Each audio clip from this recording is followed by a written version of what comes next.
평소에 예배는 어디서 드려야 하는지 의문을 품고 있었던 한 여인이 있었습니다. 그러던 어느 날 여인은 예수님을 만납니다. 예수님으로부터 평소에 가졌던 예배에 대한 의문에 대한 답을 찾게 됩니다. 주여, 내가 보기에 당신은 선지자 같은데 우리 조상들은 이 그리심산에서 예배하는데 유대인들은 예루살렘에서 예배해야 한다고 합니다. 어느 게 맞습니까? 주님이 대답하십니다. 이 산도 아니고 예루살렘도 아닌 곳에서 너희 사마리아인들도 하나님 아버지께 예배할 때가 올 것인데 그때가 이미 왔다라고 예수님은 여인에게 말씀하십니다. 하나님 앞에서 예배할 때 진짜 중요한 것이 무엇인지 말씀하십니다. 우리가 너무나도 잘 알고 있는 말씀인데요. 요한복음 4장 23절 24절 아버지께 참되게 예배하는 자들은 영과 진리로 예배할 때가 오나니 곧 이때라. 아버지께서는 자기에게 이렇게 예배하는 자들을 찾으시느니라. 하나님은 영이시니 예배하는 자가 영과 진리로 예배할지니라. 주님은 여인에게 예배에 있어서 가장 중요한 것이 무엇인지 말씀해 주셨습니다. 하나님인 영이시기 때문에 우리도 영으로 하나님께 나가야 된다라는 것입니다. 그리고 온 마음을 다하여서 진솔하게 나아가야 한다고 여인에게 그렇게 말씀을 하셨습니다. 사랑하는 성도 여러분, 특별히 오늘 헌신 예배를 드리는 삼남전도회 여러분, 여러분이 하나님이 찾으시는 바로 그 예배자가 되기를 주님의 이름으로 축원합니다. 오늘 이 시간 영이신 하나님 앞에서 온 마음을 다해 헌신을 다짐하는 예배, 하나님 아버지께서 기뻐시게 받으시는 예배가 되기를 주님의 이름으로 축원합니다. 자, 그렇다면 오늘 이 시간 하나님께 드리는 우리의 헌신 예배가 하나님이 기뻐 받으시는 영과 진리로 드리는 예배, 온 마음을 다해 드리는 예배가 되려면 우리는 어떤 태도와 자세로 예배를 드려야 하는지 말씀을 통해서 살펴보도록 하겠습니다. 그런 의미에서 오늘 설교는 먼저 구약시대 하나님께서 이스라엘 백성들에게 요구하셨던 예배자로서의 태도와 자세를 살펴보고 난 다음 신약시대에 살아가는 오늘 우리에게 하나님이 원하시는 예배의 태도와 자세가 무엇인지 살펴보도록 하겠습니다. 먼저 구약시대 하나님께서 이스라엘 백성들에게 요구하셨던 예배자로서의 태도와 자세에 대해서 알아보도록 하겠습니다. 하나님은 출애굽한 이스라엘 백성들을 광야로 인도하셨죠. 약 2개월 동안 그렇게 광야길을 걸어서 도착한 곳이 시내산입니다. 시내산에서 11개월 동안 머무면서 하나님은 모세를 통하여서 하나님 나라 백성들이 지켜야 할 법들을 그렇게 일일이 가르쳐 주셨습니다. 그 중에 가장 먼저 하나님은 모세에게 성막을 짓게 하죠. 성막의 의미는 하나님이 너희들과 함께 하신다라는 것을 보여주기 위함이었습니다. 영이신 하나님이 보이지 않으니까 인간으로서는 불확실하잖아요. 그래서 영이신 하나님이 너희와 곁에 함께 한다, 이곳에서 반드시 너희들과 만나 줄 것이다 라는 것, 그것을 알려주기 위해서 성막을 짓게 하셨습니다. 그리고 이 성막에 나올 때에 어떻게 나와야 하는지, 또 가장 먼저 해결해야 할 죄의 문제는 어떻게 해결해야 하는지 모세를 통해서 일러주셨고, 모세는 그것을 레위기에 그렇게 기록을 했습니다. 그래서 오늘 여러분 성경책을 보시면 레위기에는 구약의 그런 제사, 오늘날로 말하면 예배법이 이렇게 기록되어 있습니다. 1장에는 번제에 대해서, 2장을 보시면 소제에 대해서, 3장에는 화목제, 4, 5장에는 속죄제, 5, 6장에는 속건제가 기록되어 있고, 또 레위기 6장, 7장에는 부연 설명들이 그렇게 되어 있습니다. 구약 백성들에게 하나님은 이 5가지 제사, 예배를 통하여서 하나님을 만나고 하나님을 경험할 수 있도록 그렇게 가르쳐 주셨습니다. 이 5대 제사 중에서 가장 기본적이고 중요한 제사가 바로 번제인데요. 번제는 제물의 가죽을 제외한 모든 것을 완전히 불태워 하나님께 올려드리는 화제입니다. 불로 태워드리는 제사라고 해서 화제입니다. 그리고 이것은 영적으로 어떤 의미가 있냐라니까 전적인 헌신을 의미하는 것입니다. 그런 의미에서 오늘 헌신 예배를 드리는 저와 여러분에게 아주 중요한 그런 교훈을 주실 줄 믿습니다. 자, 그렇다면 구약시대 이스라엘 자손들은 전적인 헌신을 의미하는 번제를 어떻게 하나님께 드려야 했는지 우리 한 절씩 살펴보면서 그렇게 은혜를 나누도록 하겠습니다. 1절을 보시면 여호와 하나님께서 회막에서 모세를 부르시고 그에게 말씀하셨다, 이렇게 기록이 되어 있죠. 여기서 회막에서 히브리어는 메오헬 모에드라 이렇게 되어 있습니다. 풀어드려 보면 메는 어디에서라는 전치사이고요, 오헬 하면 천막, 텐트를 이야기합니다. 모에드는 약속된 만남, 약속하신 만남, 이런 뜻입니다. 그래서 회막에서 이 말은 여호와 하나님께서 약속하신 만남의 장소, 천막에서, 이런 뜻이 됩니다. 하나님께서 이스라엘 백성들을 만나 주시겠다고 약속해 주신 만남의 장소, 회막에서 모세를 불러서 하나님께서 직접 번제를 드리는 방법을 모세에게 말씀하신 것입니다. 2절을 보시면 이스라엘 자손에게 말하여 이르라. 너희 중에 누구든지 여호와께 예물을 드리거든 가축 중에서 소나 양으로 예물을 드릴지니라. 너희 중에, 여기서 너희는 누구입니까? 하나님의 택한 백성이죠. 하나님의 택한 백성이라면 누구든지 하나님께 나와서 예배를 드릴 수 있다, 그렇게 말씀하십니다. 하나님의 백성이라면 누구나 차별 없이 하나님이 만나 주시기로 약속하신 장소에서, 회막에서 나와서 예배할 수 있다라는 것입니다. 지위가 높든 낮든 상관이 없습니다. 부자든 가난한 자이든 문제가 되지 않습니다. 외모, 학벌, 그 어떤 것도 차별이 없습니다. 하나님과 언약을 맺은 백성이라면 누구든지 하나님이 계신 회막에 나와서 하나님께 예배를 드릴 수가 있는 것입니다. 그리고 하나님은 하나님께 나올 때 반드시 예물을 가지고 오라고 하십니다. 예물은 가축 중에서 소나 양과 염소로 하되, 경제적으로 형편이 어려운 자들은 산비둘기, 쥐뿔들기로 대신할 수가 있었습니다. 그런데 이 예물에는 한 가지 조건이 더 있었습니다. 3절을 보시면 그 예물이 소의 번제이면 흠이 없는 수컷으로 회막문에서 여호와 앞에 기쁘시게 받으시도록 드릴지니라. 하나님이 기쁘시게 받으시는 예물은 반드시 흠이 없어야 합니다. 흠이 있어서는 안 됩니다.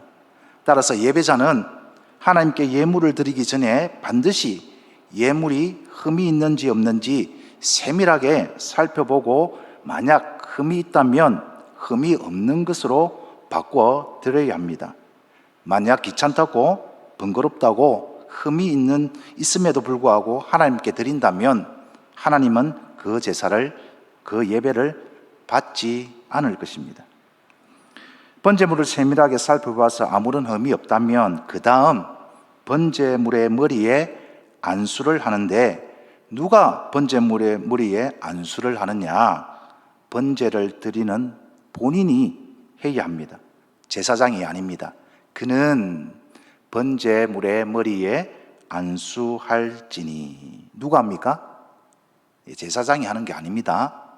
제사를 드리는 그 사람이 그 번제물의 머리에 안수를 하는 겁니다. 이유가 무엇일까요? 제사장이 아닌 반드시 번제물을 드리는 그 사람이 머리에 안수해야 하는 이유는 다른 것이 아닙니다. 바로 이어지는 9절에 그 이유가 나타나는데요. 그를 위하여 기쁘시게 받으심이 되어 그를 위하여 속죄가 될 것이니라. 바로 죄의 문제를 해결하기 위해서입니다.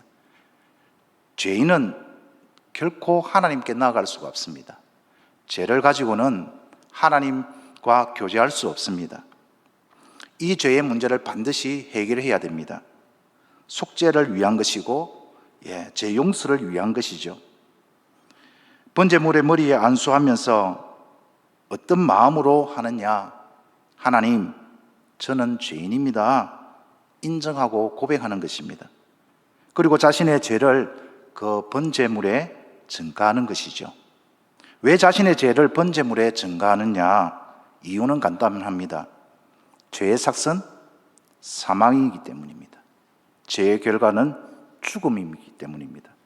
죄를 가지고서는 결코 하나님께 나아갈 수 없기 때문에 이 죄의 문제는 반드시 해결되어야 됩니다. 그런데 진짜 죽을 수는 없지 않습니까?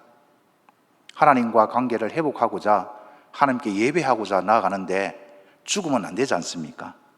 하나님은 누구보다도 생명을 귀하게 여기십니다. 하나님은 한 영혼을 천하보다 귀하게 여기십니다. 그래서 자신의 죄의 문제를 해결하기 위해서 대속의 제물이 필요한 것이죠. 번제를 드리는 자가 번제물의 머리에 안수하고 그 다음 무엇을 하느냐? 자기 손으로 직접 번제물의 목을 쳐서 죽입니다. 그는 여호와 앞에서 그 수송아지를 잡을 것이요. 이번에도 번제물의 목을 찔러 죽여야 하는 사람이 제사장이 아닙니다. 번제를 드리는 당사자입니다. 하나님께서 이렇게까지 하시는 이유가 무엇입니까? 조금 전에 설명한 것처럼 죄의 결과가 사망입니다. 반드시 그 자가 죽어야 되는데 하나님은 누구보다도 한 영혼을 귀하게 여기시는 분입니다. 그래서 그 영혼을 위해서, 그 자를 위해서 죄의 결과가 이렇게 비참한 것이니까 다시는 죄 짓지 말고 항상 죄에 대한 경각심을 품고 하나님 앞에서 흠이 없고 정결하게 하나님의 나라 백성답게 거룩하게 살라고 그런 의미를 담아서 이것을 명하셨습니다. 그렇게 번제를 드리는 본인이 번제물에 직접 자기 손으로 죽여 피를 받아서 이제 아론의 자손 제사장들에게 건네주면 제사장들이 그 피를 회막문 앞에 제단에 뿌립니다. 이때 제사장들도 아마 이런 고백을 했을 것 같습니다. 하나님, 아무개가 죽었습니다. 이 피는 아무개가 흘려야 할 속죄의 피입니다. 지금 아무개가 그 죄값으로 죽었습니다. 그를 용서하여 주시옵소서. 그리고 이번에도 역시 번제를 드리는 장본인이 번제물의 가죽을 벗깁니다. 부위마다 각을 뜹니다. 제사장이 해주는 것이 아닙니다. 전부 번제를 드리는 장본인이 하는 겁니다. 번제물의 피로 머리에서부터 발끝까지 피범벅이 되었을 것입니다.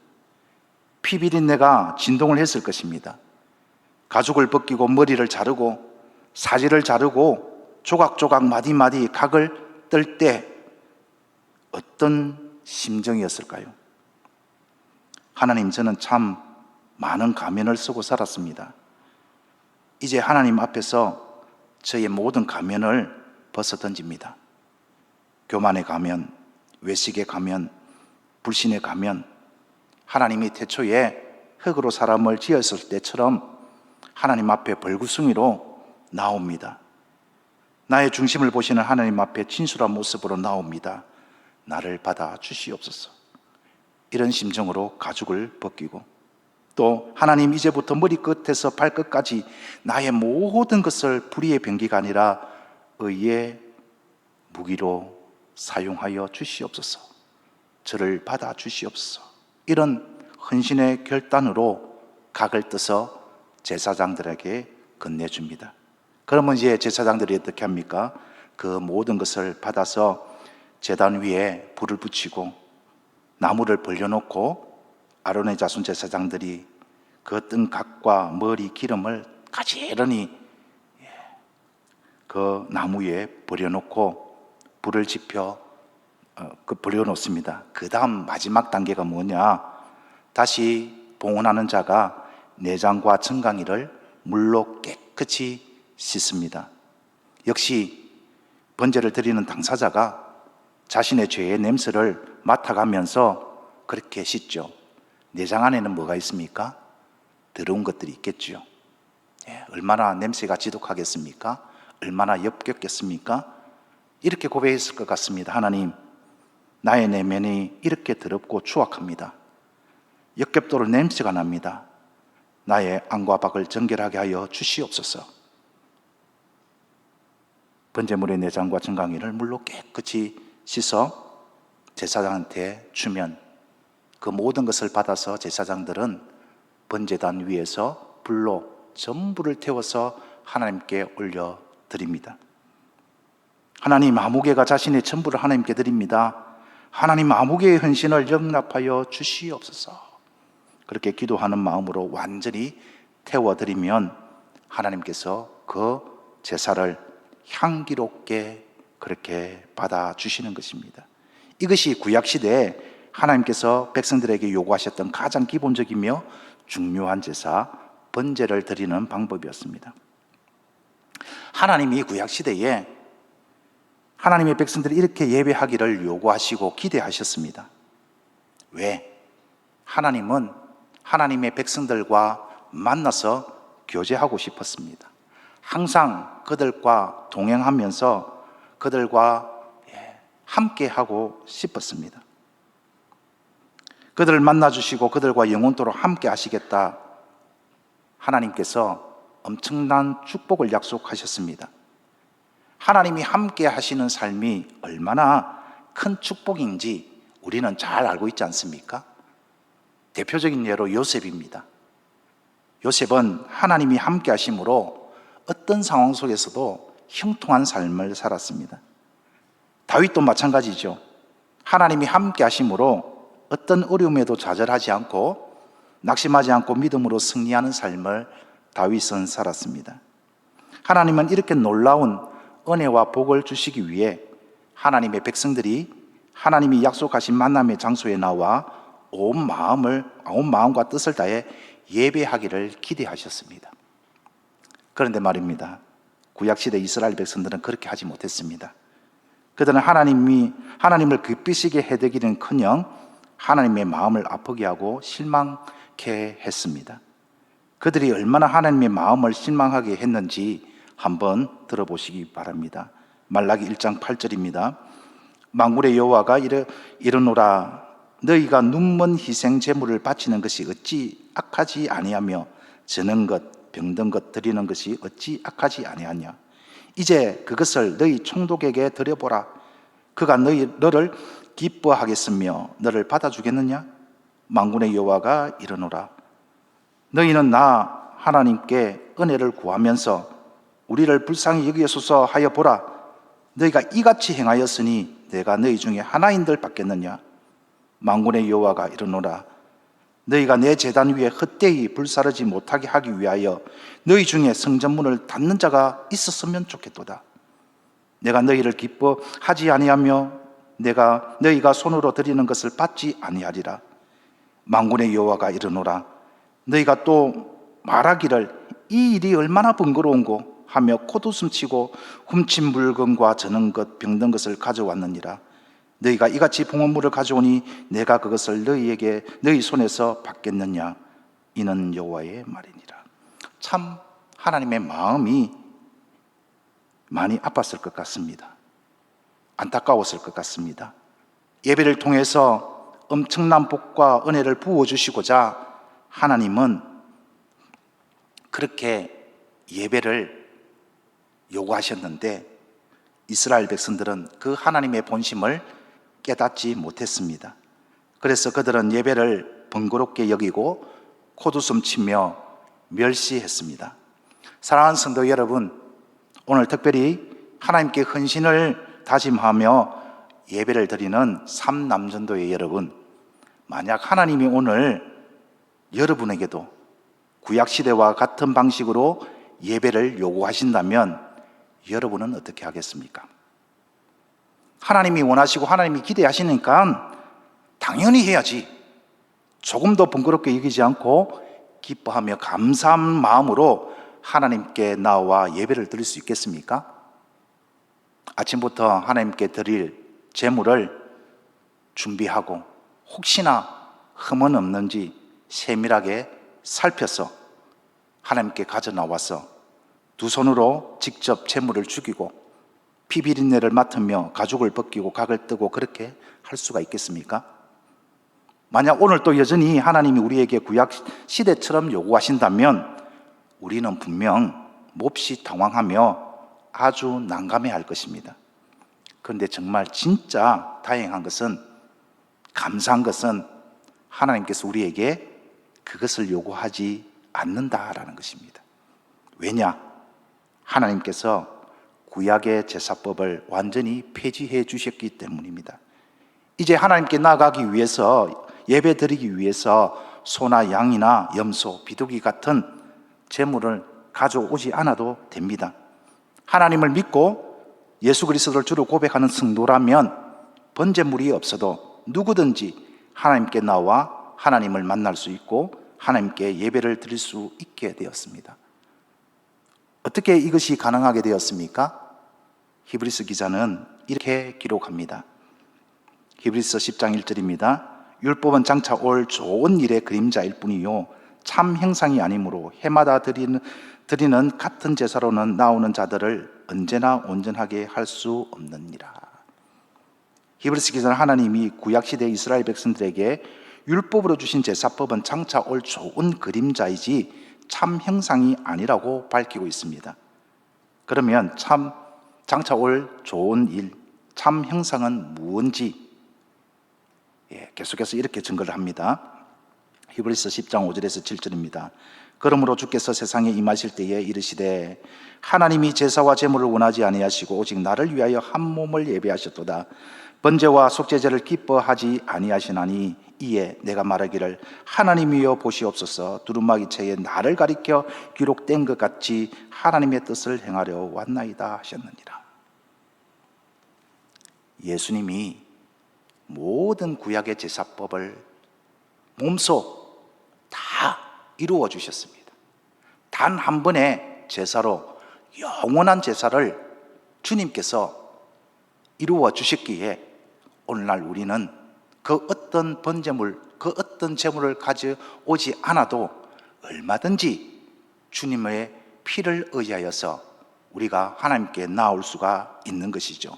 그래서 히브리서 기자는 계속해서 이렇게 증거합니다. 10장 18절입니다. 이것들을 사하신즉 예수 그리스도께서 모든 인류의 죄를 담당해 주셨기에 다시 죄를 위하여 제사 드릴 것이 있다 없다? 없느니라.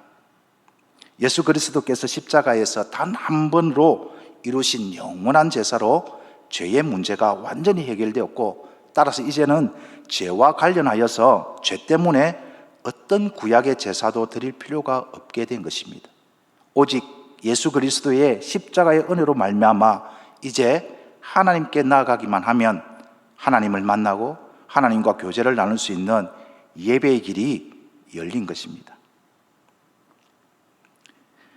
그러므로 형제들아, 우리가 예수의 피를 힘입어 성소에 달려갈 담력을 얻었나니. 구약시대 대제사장들조차도 1년에 딱 한 번 대속죄일에만 하나님의 임재를 상징하는 장소인 지성소에 겨우 들어갈 수 있었지만 이제 예수 그리스도를 믿는 성도는 누구나 언제든지 예수님의 피를 힘입어 살아계신 하나님의 보좌인 이곳에 나올 수가 있고, 직접 하나님을 만날 수 있고, 직접 하나님과 대화할 수 있게 된 것은 오직 예수 그리스도의 십자가의 은혜 때문이다. 그렇게 히브리서 기자는 피력을 하고 있습니다. 사랑하는 성도 여러분, 헌신 예배를 드리는 삼남전도 여러분, 이 얼마나 감사한 은혜입니까? 오늘 우리가 이렇게 편안하고 좋은 환경에서 하나님 앞에 나와 예배를 드릴 수 있게 된 것이 오직 예수 그리스도의 십자가의 은혜임을 기억하고 먼저 감사합시다. 그래서 가장 먼저 헌신 예배를 드리는 우리의 마음 자세가, 태도가 어때야 되느냐? 오직 예수 그리스도의 십자가를 바라보고 감사함으로 나오는 것입니다.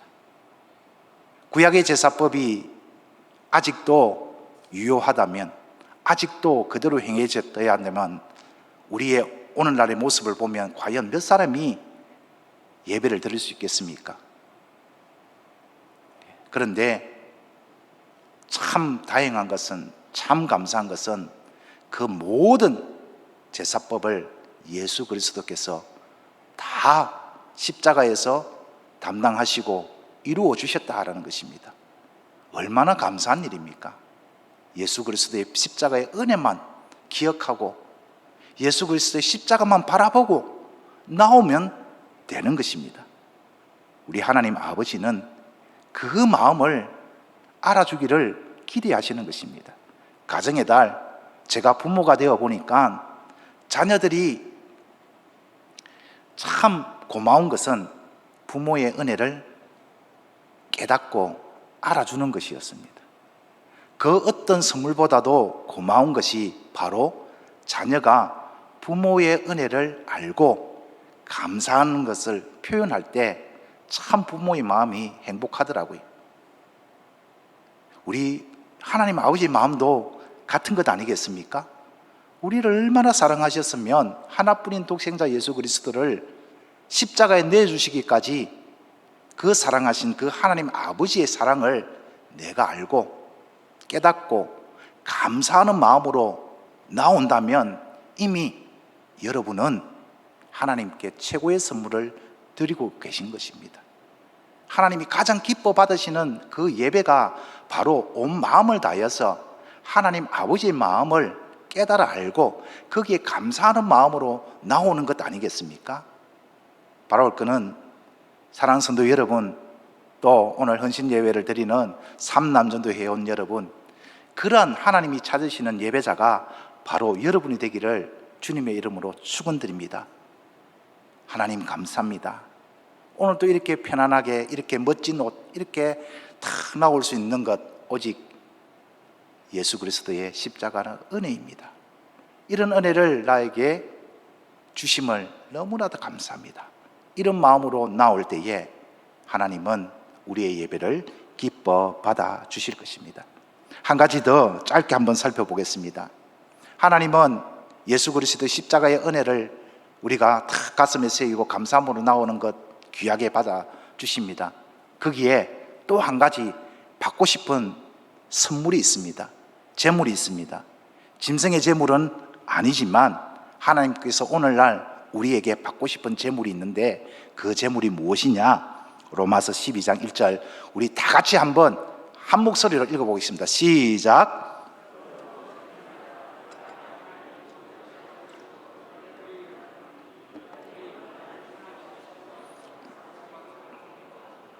이는 너희가 드릴 영적 예배니라. 이 영적 예배다라는 것은 합당한 예배다라는 것입니다. 하나님의 은혜를 받았다면 거기에 합당한 예배를 드려야 되는데 그 합당한 예배가 무엇이냐? 우리의 몸을 하나님이 기뻐하시는 거룩한 산 제물로 드리는 것입니다. 여기서 우리의 몸을 드리라라고 하니까 인신공양이냐 이렇게 이해를 하시는 분은 아무도 없을 것입니다. 그러면 여기서 말하는 너희 몸은 무엇이겠습니까? 살아있는 제물로 드리라라는 것을 우리가 힌트를 얻을 수 있겠죠. 여기서 너희의 몸은 바로 삶인 것입니다. 하나님은 합당한 예배를 받고 싶어 하는데 하나님이 기뻐 받으실 만한 그런 제물이 있는데 그것이 무엇이냐? 바로 너희의 삶이다라는 것입니다. 이렇게 헌신 예배를 드리기 위해서 예수 그리스도의 십자가의 은혜를 기억하면서 감사하는 마음으로 나오는 것도 참 귀한 예배이지만 또 세상에 나아가서 세상의 삶의 터전 속에서 그 삶을 제물로 드리는 것 또한 하나님께서 기대하신다라는 것입니다. 사랑하는 성도 여러분, 오늘 헌신을 다짐하는 제3년도에 여러분의 삶이 하나님이 기뻐 받으실 만한 거룩한 산 제물이 되기를 주님의 이름으로 축원드립니다. 여러분의 삶이 예배가 되기를 주님의 이름으로 축원드립니다. 우리의 삶이 하나님이 기뻐 받으시는 그런 산 제물, 우리의 삶이 예배가 되기 위해서 딱 두 가지만 기억합시다. 간단하게 말씀드리겠습니다. 먼저 나의 삶이 얼마나 소중한 것인가 라는 자부심을 가지고 살아갑시다. 왜? 하나님이 받고 싶은 최고의 선물이 뭐다? 예물이 뭐다? 우리의 삶이다 하는 것입니다. 그 말은 하나님이 그만큼 우리의 삶을 소중하게 여기신다라는 것입니다. 다른 사람들은 나의 삶을 어떻게 볼지는 몰라도, 내 스스로 생각하기에도 나의 삶이 참 보잘것 없어 보일지 몰라도 하나님은 우리의 삶에 참 관심이 많습니다. 창조주 하나님께 드릴 수 있는 최고의 선물이 무엇이냐? 우리의 마음이기도 하지만 우리의 삶을 드리는 것입니다. 하나님은 그것을 최고의 가치 있는 보물로 여겨주시겠다 말씀하십니다. 그래서 여러분의 삶이 얼마나 소중한 것인지 다시 한번 자부심을 가지시길 바랍니다. 세상 사람들은 여러 가지 기준을 가지고 우리를 평가하겠지만 하나님은 우리의 삶 자체를 아주 귀하게 여기시고 계신다라는 것입니다. 그래서 신세 한탄하지 맙시다. 팔자 타령하지 맙시다. 우리는 예수 그리스도의 피값으로 사신 얼마나 소중한 존재입니까? 그래서 내일도 또 모레도 우리가 세상에 살아갈 때에 나는 이렇게 소중한 존재이니까 내 삶을 참 소중하게 보살펴서 또 다음 주일에 또 나올 때는 기쁨과 감사함으로 하나님께 나아가겠다, 이런 결단을 하는 것 하나님께서 귀하게 보실 것입니다. 두 번째는 나의 일이 예배임을 꼭 기억합시다. 여러분이 하고 있는 그 모든 일이 하나님 앞에서 예배가 될 수 있다라는 것, 얼마나 귀한 줄 모릅니다. 집에서 막 설거지를 하십니까? 설거지 할 때 짜증이 납니까? 이게 하나님 예배다. 하나님이 기뻐 받으시는 예배다. 아무리 하찮은 일 같아 보여도 그 모든 일이 하나님께 예배가 될 수 있다라는 것, 우리가 기억할 때에 감사하지 않겠습니까? 그래서 우리의 삶 속에서 우리의 각자가 하는 일들이 예배가 되기 위해서 우리가 해야 할 일이 있습니다. 그것이 무엇이냐? 항상 기뻐하고 쉬지 않고 기도하고 범사에 뭐하라? 감사하라. 이것이 그리스도 예수 안에서 우리를 향하신 하나님의 뜻이다라는 것 기억할 때에 우리는 하나님이 기쁘게 받으시는 그런 예배자가 될 수가 있을 것입니다. 이제 말씀을 정리하겠습니다. 우리는 오직 예수 그리스도의 십자가의 은혜로 이 자리에 나왔습니다. 하나님이 오늘 이 시간 또 우리의 삶 전체에서 받으시고자 하는 것은 우리의 마음의 중심에 하나님의 은혜를 기억하고 예수 그리스도의 십자가의 은혜를 기억하고 하나님이 베풀어 주신 사랑을 내가 깨달아 알고 내 삶을 소중히 여길 뿐만 아니라 범사에 하나님께 감사하면서 나의 모든 일, 모든 순간을 하나님께 드리는 예배를 드릴 때에 하나님은 우리 모두의 삶을 하나님이 기뻐하시는 거룩한 산 제물로 그렇게 받아주실 것이고, 하나님이 약속하신 것 무엇입니까? 항상 함께 하시면서 우리와 동행하시면서 하나님께서 예비하신 풍성한 은혜와 복을 누리게 해 주실 것입니다.